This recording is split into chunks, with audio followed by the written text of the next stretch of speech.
Hi everyone, my name is Dara Patel and I will be doing a practice problem on the topics covered in quiz 2. So, filtration devices act as separators because they have selectively permeable membranes. What this means is that when a substance has a smaller molecular weight cutoff, or MWCO, then the filter, it will pass through the filter with no problem. Substances who have a greater molecular weight, however, will not pass through the membrane. So let's consider a filter that has a MWCO of 3 times 10 to the 5th Daltons that runs continuously to treat a solution that has a mix of superparamagnetic iron oxide particles, or SPIOs, and blood cells, both of which are suspended in plasma.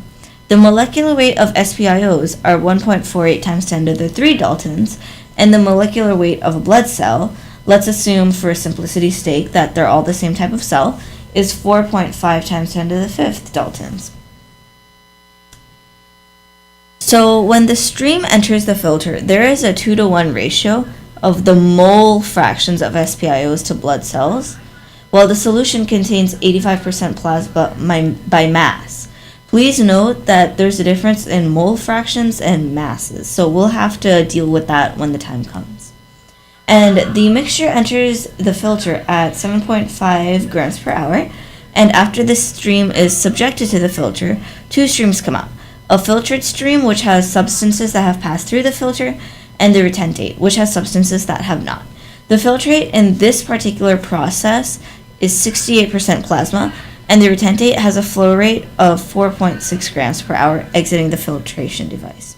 And please note, of course, that 1 Dalton is 1 gram per mole. So, for part A, what we have to do is we have to create a community sanction diagram of this process. So let's go ahead and do that. So we know that this problem is based off of a separator. So let's draw our separator.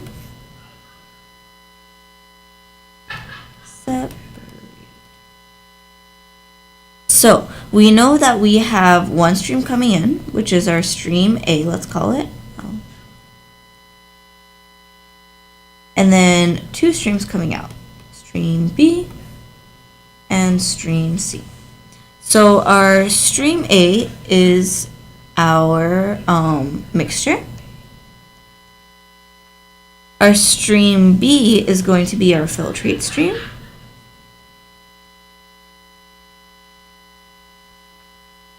And let's say that our stream C is our retentate stream.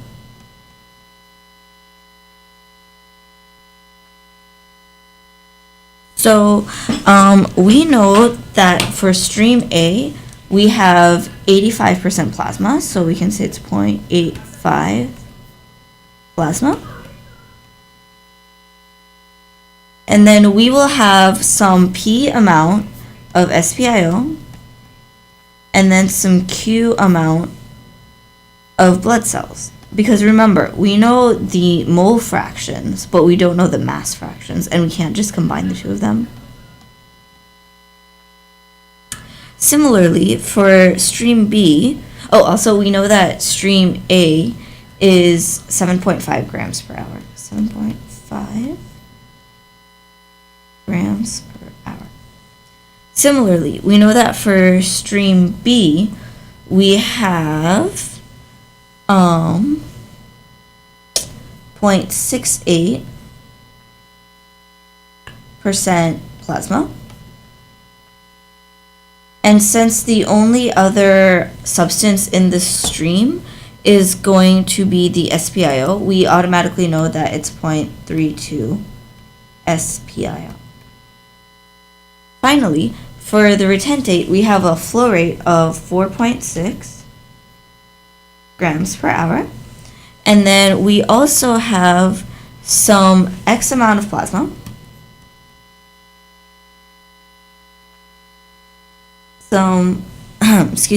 some Y amount of SPIO, and then some Z amount of blood cells.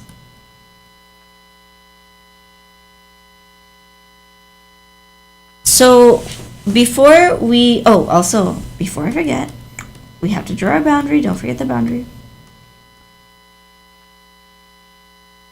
because that is where our system is going to be occurring, and that's what we're going to be focusing on, of course. So, the first thing we should do is write out our governing equation, which is that, here, actually, let's do this in a different color. Accumulation is equal to in minus out plus generated minus conserved. So, of course, we have no reaction, so we don't have anything generated, we don't have anything conserved. As well, since this is a steady state reaction, we know that our accumulation is therefore equal to 0. So, after all is said and done, we have 0 is equal to in minus out, or in is equal to out. The next thing that we're going to do is do our degrees of freedom. So, we know that we have to count out our unknowns, our mass balance equations, independent mass balance equations, mind you, our mass fractions, our mole fractions, and then our flow rates.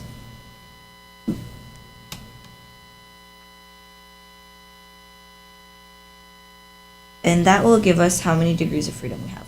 So how many unknowns do we have? We have 8 unknowns because we have 1, 2, 3, 4, 5, 6, 7, 8 unknowns. And then we have 3 mass balance equations because we have 3 different things.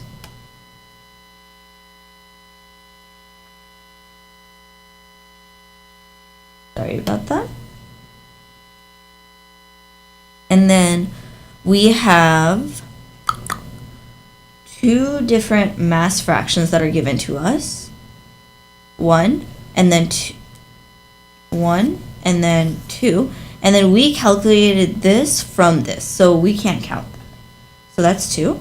And then we have 1 mole fraction, because remember, we know that there's a 2-to-1 ratio.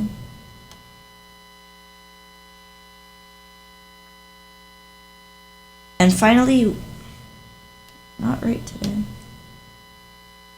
And then finally, we are given 2 different flow rates. So that's 2. So we have 8 minus 3 plus 2 plus 1 plus 2, which is 0 because it's 8 minus 8. So we are perfectly fine. We, of course, have our basis already. Our basis is going to be that there are 7.5 grams per hour coming in. So let us write our mass balance equations. So we have our mass balance equation. So we know that we have 3 different things that we're looking at. We have plasma, we have our SPIOs, and then we have our blood cells.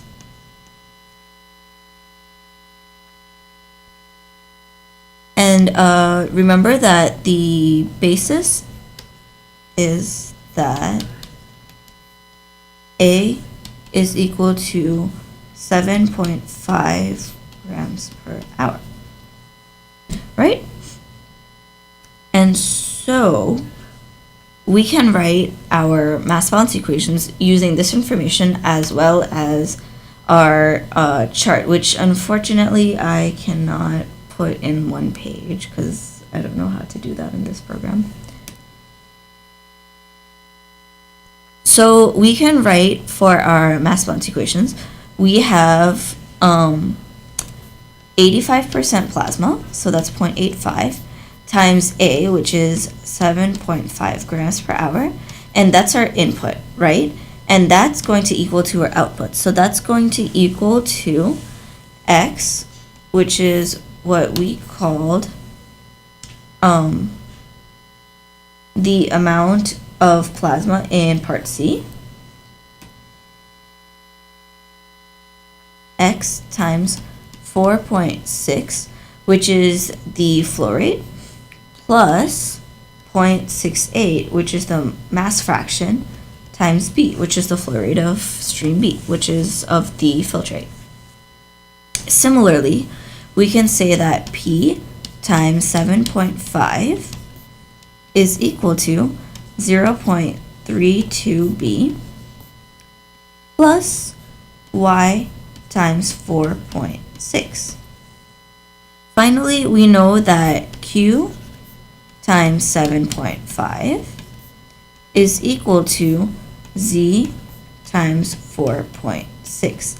Because there's plus 0, I suppose, technically.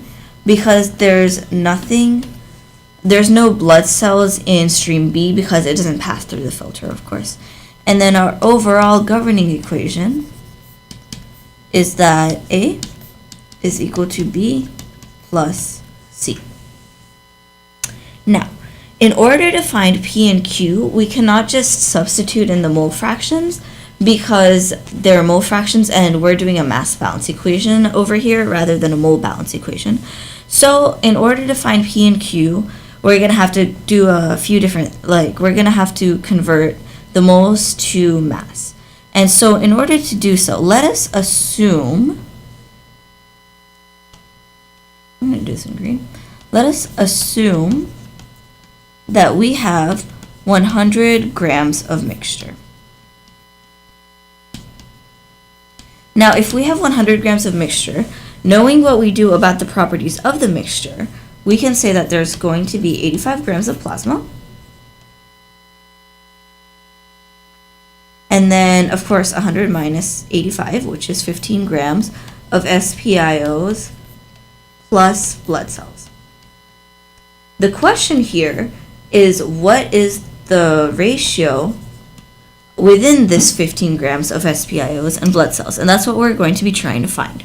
Now, we know that the number of moles of SPIOs times the molar mass of SPIOs, which is 1.48 E3, plus the number of moles of blood cells times the molar mass of blood cells, or the molecular weight, which is 4.5 E5. Both of these are in Daltons, of course. These two are in Daltons. Plus 85, which is the number of grams of plasma, is going to equal to our total, which is 100 grams of mixture. Now, in order to find out how much SPI, or how much blood we have, this is where our use of our mole fraction comes in. So we know that Y of SPIO, which is, of course, our mole fraction, over the Y of blood is 2 to 1. So, using this property, we can safely say, or using this fact, I guess you could say, we can safely say that, ooh, that's a really bad 2. 2 times N of blood times 1.48 E3 plus N of blood times 4.5 E5 is equal to 15. Therefore, we know that our N of blood is equal to 3.312 E negative 5. So that's how many moles we have.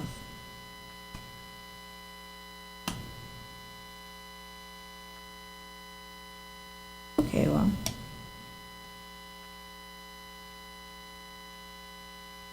Moles. Now, in order to get the mass of our SPIO from this, we can say that 2 times 3.312 E negative 5 times 1.48 E3 is equal to our mass, which is equal to 0.098 grams. And now if you divide this by the total number of grams, which is 100 grams, you will get 9.8 e negative 4, which is equal to our mole fraction, our mass fraction, which is P. So that means that that's P. Similarly, we can say that the mass of blood is equal to 3.312 e negative 5 times 1.48 e3. Oh my goodness, I'm so sorry.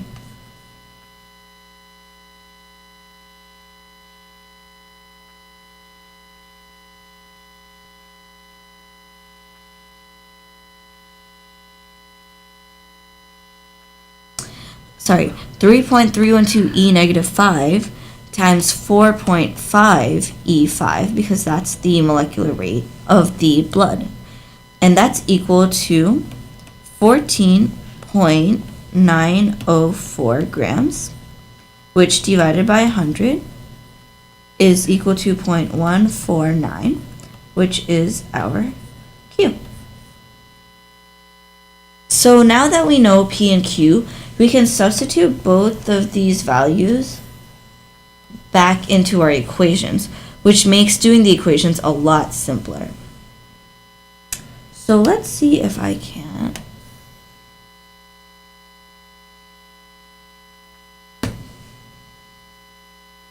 Okay, so we have this as our mass balance equation, and we also know now that P,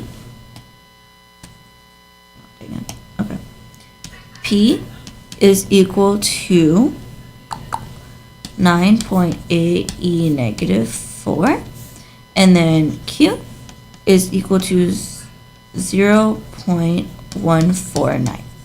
So let's substitute these values in. We can say that for plasma, actually, let's do this in a different color. For plasma, 0.85 of 7.5 plus X times, not plus, equals X times 4.6 plus 0.68 times B. Then we can say that for the SPIOs, 9.8 e negative 4 times 7.5 is equal to 0.32 B plus Y of 4.6. And then for our blood cells, that 0.149 of 7.5 is equal to Z of 4.6. Now, we have too many variables at this point because we have our X, Y, and Z, and then we also have B. So in order to reduce the number of variables we have down to 3, and then we have 3 equations so we can solve it well, we can say that Z is equal to 1 minus X plus Y. So let's go ahead and do that.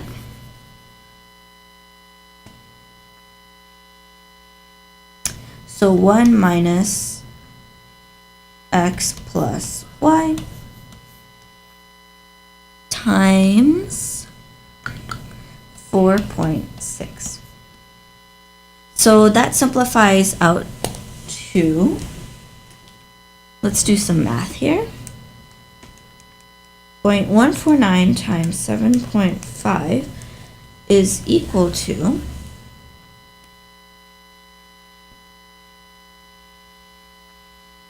1.1175 is equal to 4.6 minus 4.6x minus 4.6y.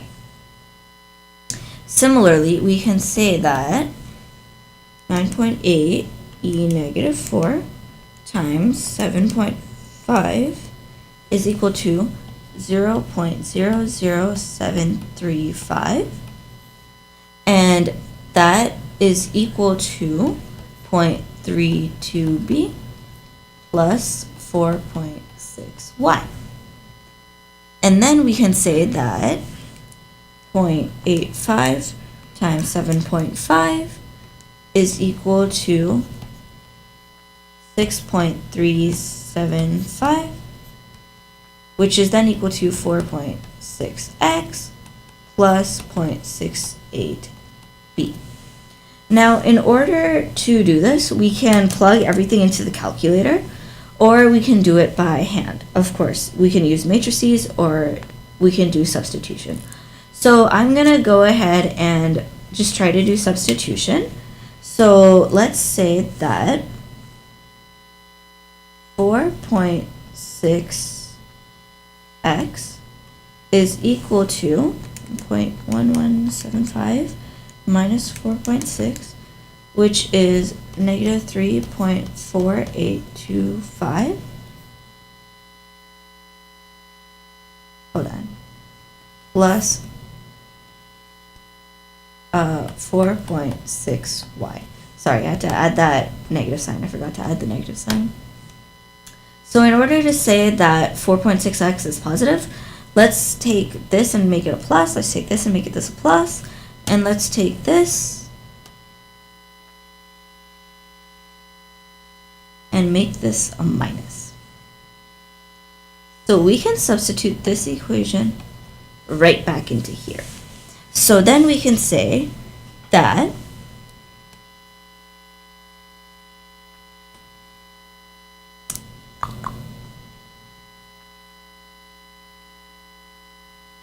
$6.375 is equal to 3.4825 minus 4.6y plus 0.68b. And then we also know that 6.375 minus 3.4825 is equal to 2.8925. So let's go ahead and substitute those values.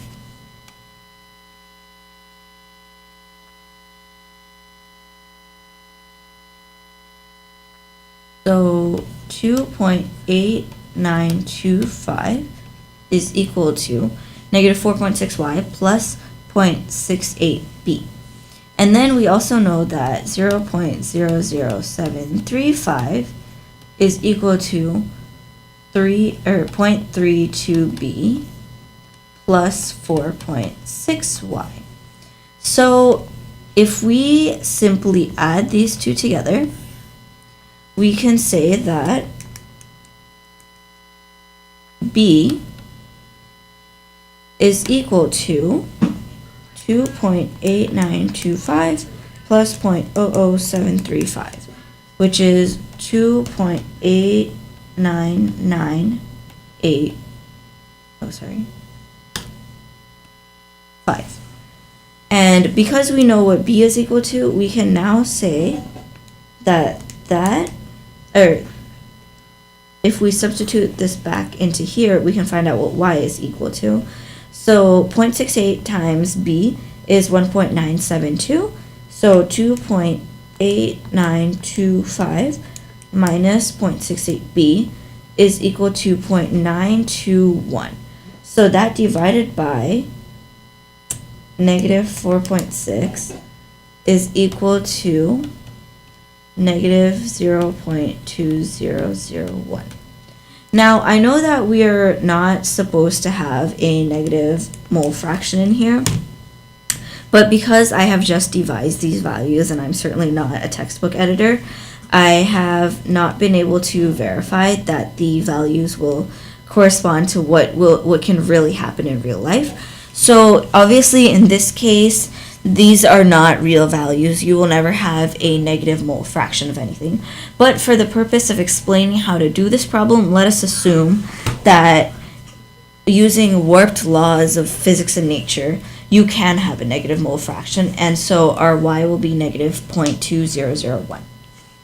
So if we know that our y is negative 0.2001, we then know that our x is 3.4825 minus 4.6 into negative 0.2001. So our x is, and then you divide by 4.6, of course. So our x is 0.9572. So now we have all these variables that we've solved for, but we have to figure out what the question is asking us. So what is the question asking us? So our question is asking us what the mass fraction of SPIO in the filtrate is, and what the mass fraction of blood cells in the retentate is. So the mass fraction of SPIOs in the filtrate is going to be 0.32. But then if we use the amount of B, so let's actually alter this question just a little bit, my bad. So let's say instead of what is the mass fraction of the SPIO in the filtrate, why don't we ask what the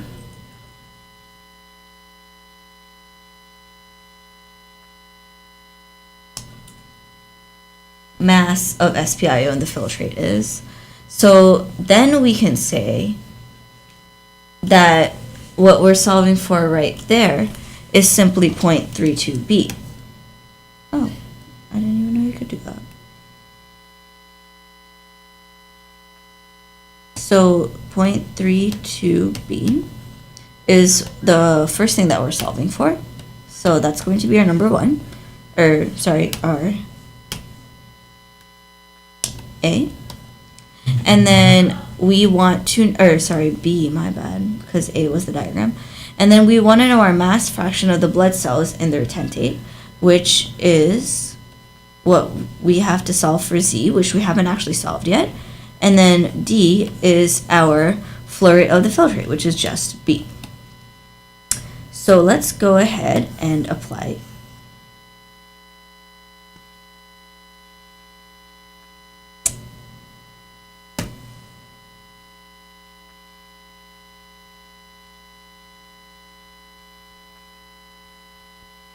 Still trying this, guys. My bad.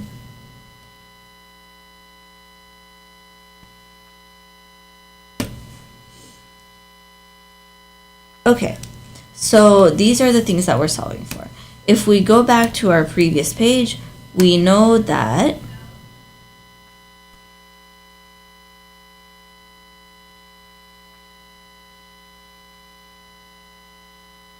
our B, here, let's just copy all this actually.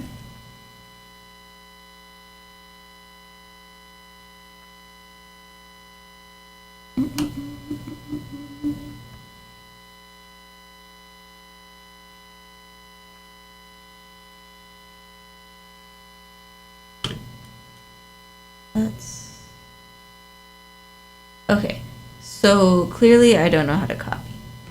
That's okay.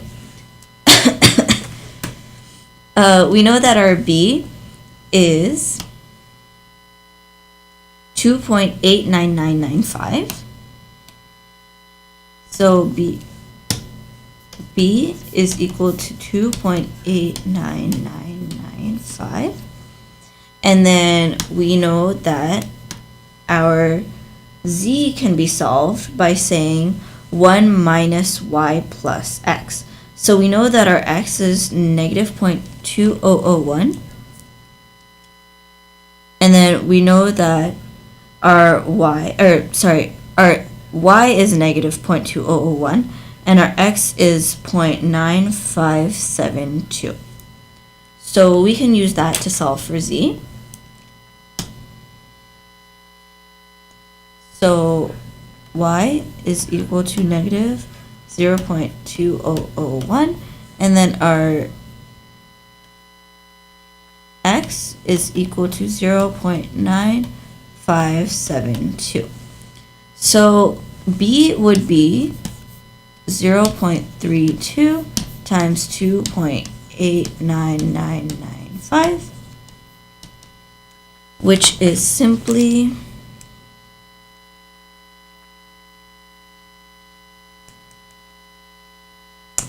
0.9279. So C is going to be our Z, which is 1 minus negative 0.2001 plus 0.9572. So what's 1 minus those two? Negative 0.2001 plus 0.9572. And so our Z is going to equal to 0.2429. And then our D is simply B, which is 2.89995.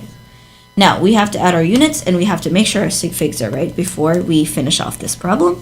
So we are only given, we are given a minimum of 2 sig figs for our problem. So we know that we need 2 sig figs for all of our answers. So that's going to equal to 0.93, that's going to equal to 0.24, and then that's going to equal to 2.9. And our units. So this is a mass fraction, so this will be unitless. This is just a mass, so this is going to be in grams. And then this is a flow rate, so this is going to be in grams per hour. And this ultimately are the answers to this problem, and I really hope you learned how to do it properly, and I hope this video tutorial was helpful for you guys. So thank you so much, and I will see you guys later.